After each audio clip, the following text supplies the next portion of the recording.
Hello students. जैसा कि आप देख सकते हैं, हम आपके लिए पार्ट 6 लेकर आए हैं जिसमें है उदाहरण नंबर 2 यानी एग्जाम्पल नंबर 2। इससे पहले पार्ट 5 में हमने पढ़ा था एग्जाम्पल 1। तो यहाँ पर उदाहरण जो एग्जाम्पल 2 है इसमें है संख्याओं 6 और 20 के अभाज्य गुणनखंड विधि से एचसीएफ और एलसीएम ज्ञात कीजिए। तो ये अभाज्य गुणनखंड विधि क्या है, इससे डरना नहीं है, ये वही है अंकगणित की आधारभूत प्रमेय। यानी कि उसी फैक्टराइजेशन मेथड से फैक्टर कर करके हमें इनके एलसीएम और एचसीएफ याद करने हैं, जो हमने आपको बताई थी अंकगणित की आधारभूत प्रमेय। यानी किसी भाज्य संख्या को अद्वितीय रूप से एक अभाज्य गुणनखंड के रूप में या विभिन्न अभाज्य गुणनखंडों के रूप में गुणनखंडित किया जा सकता है। यही अंकगणित की आधारभूत प्रमेय है और इसी का दूसरा नाम है अभाज्य गुणनखंड विधि। एचसीएफ और एलसीएम याद कीजिए।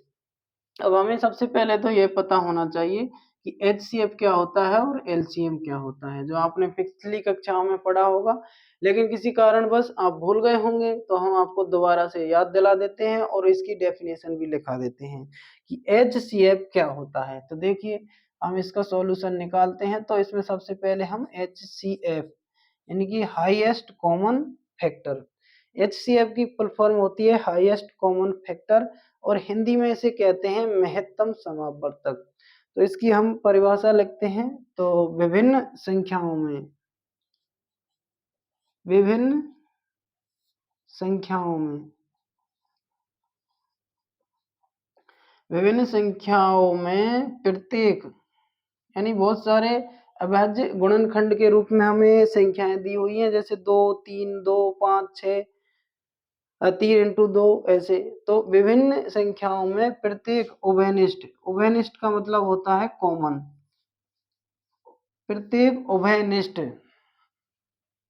अभाज्य गुणनखंड, प्रत्येक उभयनिष्ठ अभाज्य गुणनखंड की, देखिए विभिन्न संख्याओं में प्रत्येक उभयनिष्ठ अभाज्य गुणनखंड की सबसे छोटी घात का गुणनफल, सबसे छोटी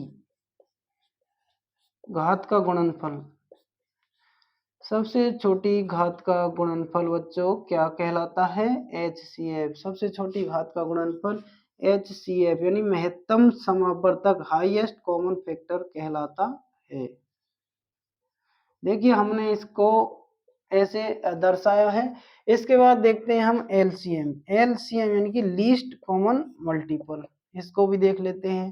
तो इसकी हम परिभाषा लिखते हैं कि विभिन्न विभिन्न संख्याओं में विभिन्न संख्याओं में प्रत्येक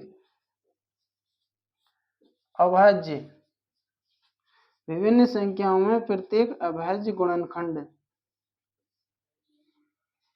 की सबसे बड़ी, यहाँ पर क्या है, सबसे बड़ी घात का गुणनफल, सबसे बड़ी घात का गुणनफल, सबसे बड़ी घात का गुणनफल एलसीएम कहलाता है। देखिए हमने क्या पढ़ा, हमने पढ़ा कि एचसीएफ एलसीएम क्या होते हैं, यहाँ पर इनकी जरूरत नहीं थी, लेकिन हमने आपकी आवश्यकता को देखते हुए, क्योंकि यदि इसको हमने समझा दिया कि अभाज्य गुणनखंड विधि क्या होती है। अभाज्य गुणनखंड विधि वो होती है जो फैक्टर कर करके, यानी फैक्टर करके और उनका एलसीएम और एचसीएफ याद किया जाता है, उसे अभाज्य गुणनखंड विधि कहते हैं और ये अंकगणित की आधारभूत प्रमेय ही कहलाती है। और एचसीएफ होता है हाईएस्ट कॉमन मल्टीपल, जो विभिन्न संख्याओं में प्रत्येक उभयनिष्ठ अभाज्य गुणनखंड की सबसे छोटी घात का गुणनफल एचसीएफ कहलाता है। और एलसीएम विभिन्न संख्याओं में प्रत्येक अभाज्य गुणनखंड की सबसे बड़ी घात का गुणनफल एलसीएम कहलाता है। तो देखिए अब हम करते हैं 6 के फैक्टर।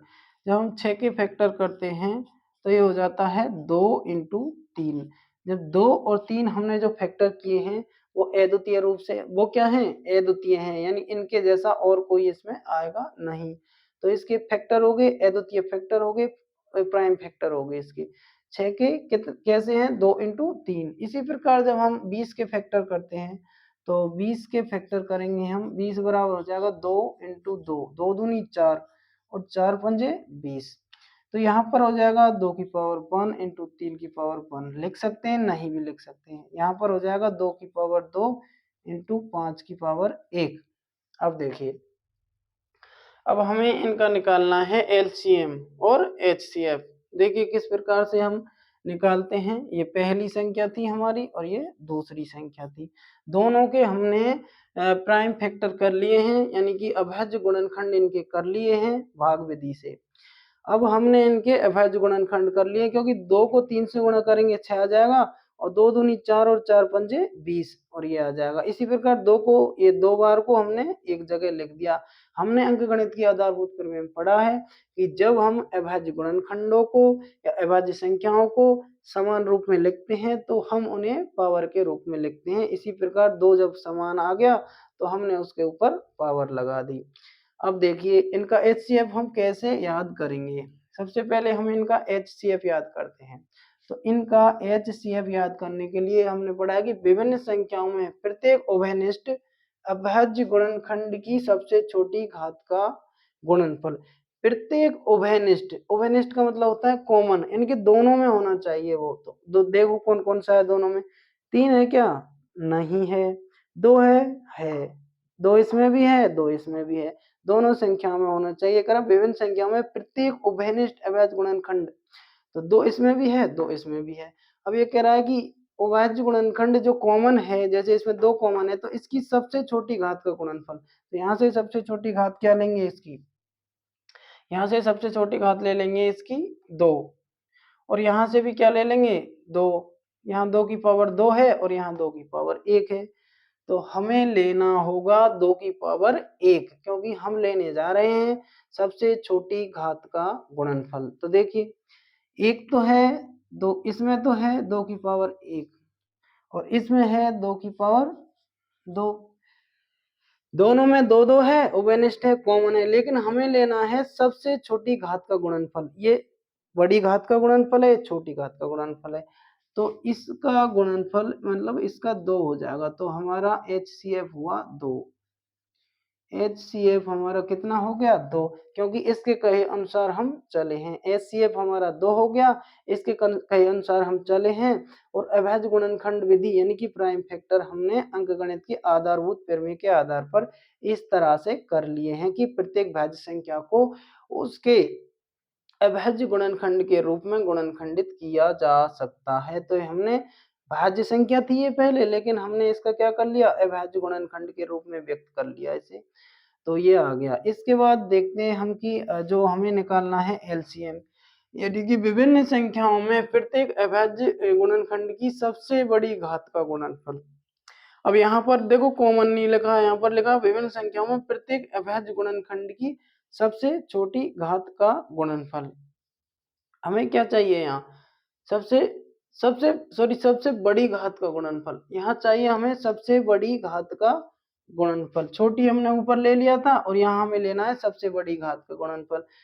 हम जो एलसीएम निकालेंगे उसमें सबसे बड़ी घात का गुणनफल लेंगे। तो देखिए इसमें सबसे बड़ी घात कौन सी है? 2 की पावर 2। 2 की पावर 2, तो इसमें 2 की पावर 2 आ जाएगा। इसके बाद आ जाएगा 3 आ जाएगा, 5 आ जाएगा और ये सारे आ जाएंगे। तो ये हो जाएगा यहाँ से 2 दूनी 4 और 4 पंजे 20 और 20 क्या 60 हो जाएगा, क्योंकि हमने सबसे बड़ी घात का गुणनफल ले लिया। इसके बाद जो बचा वो ले लिया। ठीक है, तो विभिन्न संख्याओं में प्रत्येक अभाज्य गुणनखंड की सबसे बड़ी घात का गुणनफल एलसीएम कहलाता है। सबसे बड़ी घात का गुणनफल तो हम यहाँ पर लेंगे 2 की पावर 2, यानी कि 2 इंटू 2। 2 इंटू 2 ये ले लिया है हमने, 2 इंटू 2। इसके बाद लेंगे हम 2 इंटू 3 इंटू 5। इसके बाद लेते हैं हम 2 इंटू 2 ले लिया और इसके बाद 2 इंटू 3 इंटू 5।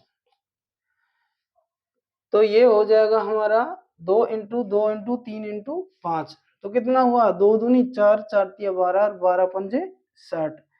तो ये हमारा एलसीएम हो जाएगा। एलसीएम हो जाएगा हमारा कितना होगा? 60 हो जाएगा। एलसीएम कितना हुआ? 60 हुआ। अब देखिए कैसे हुआ 60 कि 2 की पावर 2 तो यहाँ पर हमने क्या लिख लिया, 2 की पावर 2 लिख लिया। तो 2 इंटू 2 इंटू 3 इंटू 5 बराबर 60। तो सिंपल सी बात है कि इसका 2 हो गया और इसका 60 हो गया। एलसीएम क्या हो गया इनका, 60 हो गया।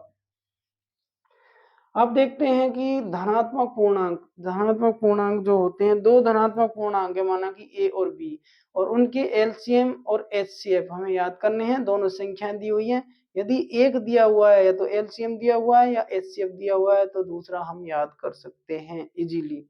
कैसे याद कर सकते हैं, देखिए माना कि दो धनात्मक पूर्णांक हैं और जैसे एच सी एफ और ए कॉमा बी, यानी एक संख्या ए है एक बी है, और इनटू एलसीएम ए और बी बराबर क्या हो जाएगा, ए इंटू बी। ये फॉर्मूला आपको हमेशा याद रखना है। इसे हम आगे करवाएंगे, आगे समझेंगे, लेकिन यहाँ इतना ही काफी है कि दो धनात्मक पूर्णांक ए और बी हैं और उनका एलसीएम और एचसीएफ, हमें या तो एलसीएम याद करना है या फिर एचसीएफ। एक चीज दे रखी होगी और वो दोनों संख्याएं दे रखी हैं, तो हम ऐसे याद करेंगे, यानी कि HCF इंटू एलसीएम, यानी उन संख्याओं का HCF और एलसीएम उन संख्याओं के गुणनफल के बराबर होगा। दो धनात्मक पूर्णांकों ए और बी का HCF और एलसीएम उन दोनों संख्याओं के गुणनफल के बराबर होगा, यानी इनका गुणनफल और इन दोनों संख्याओं के गुणनफल के बराबर होगा। तो यहाँ तक आपने अच्छी तरह से देखा कि इसका HCF कितना है, एलसीएम कितना है, ये अच्छी तरीका से आपने देख लिया है। अब पढ़ते हैं पार्ट 6 के बाद पार्ट 7, जिसमें देखते हैं आप कि जो एग्जाम्पल 2 है उसके बाद एग्जाम्पल 3 आता है। तो thanks for watching the video, और वीडियो अच्छा लगा हो तो चैनल को सब्सक्राइब कीजिए और वीडियो को लाइक कीजिए। थैंक्स।